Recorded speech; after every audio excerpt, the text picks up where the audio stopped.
Hi everyone, Lara here from CPEM. As we go into filming this particular video, we're about to get into the Easter long weekend. And some of the things I'm hearing from friends and family are things like, this can't be happening. This is unprecedented. Since when have I ever had to stay at home over an entirely long weekend?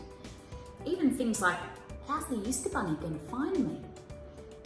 So when you think about this, we are leading a change process, and those sorts of comments are actually resistance to change.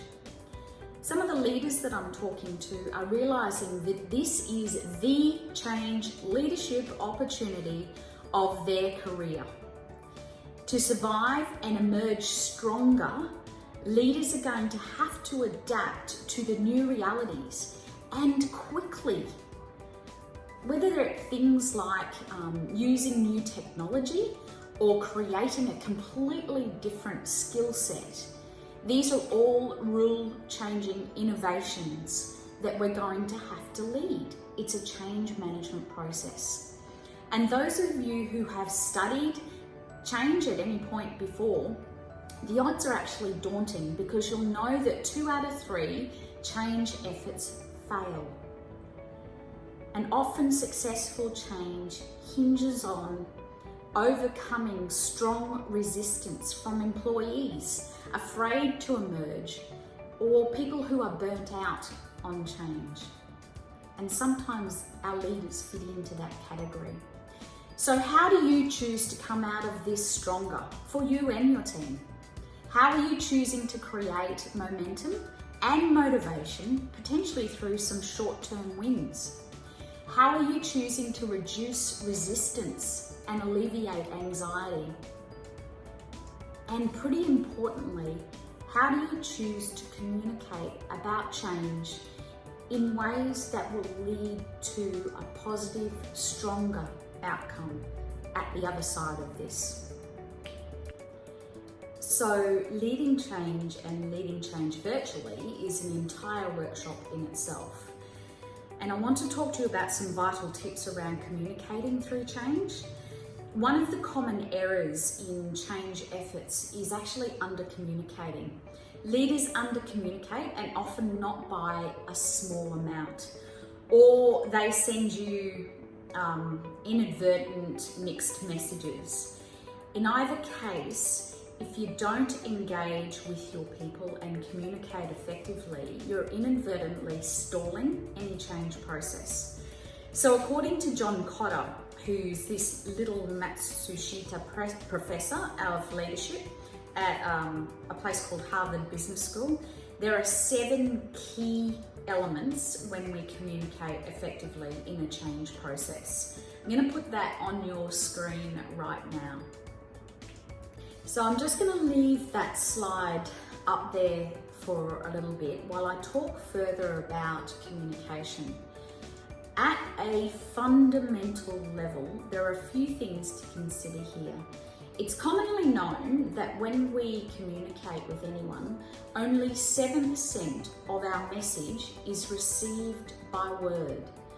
38% is our paralinguistics, or our tone, and our cadence and that sort of stuff. 55% is your body language. Now, you are now leading virtually. So some of us, depending on your temperament, may be tempted to sit behind our computer and shoot off a task-oriented email.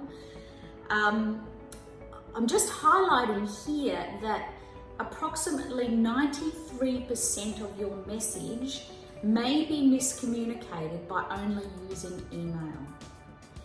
Now, then others kind of despise the video and recognize that email may not be the best way to get their message across, so they're picking up the phone. Brilliant. We're now up to 45% of your message. Now, if you choose to do that, may I suggest that you slow it down a little bit and you listen for pauses, you listen for someone's tone of voice, and you listen for emotion.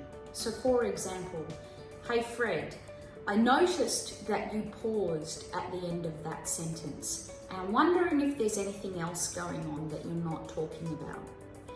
So that's how we can do it. Now, using MS Teams or Zoom as a video actually allows you to really tap into how people are feeling. 55% of our message is body language. You can see the sighs. You can see the deep breathing. You can see the audible eye roll. Those of you who have teenagers will know about those audible eye rolls. So I'm just asking that you, as well as all that stuff that John Cotter is talking about, come back to the very fundamentals, the 7% of words, 38% of your tone or your paralinguistics, and watch for 55% of the body language. Thanks everyone for listening around change and communication. I hope you found that helpful. Please feel free to share and keep going. The change effort will be worth it.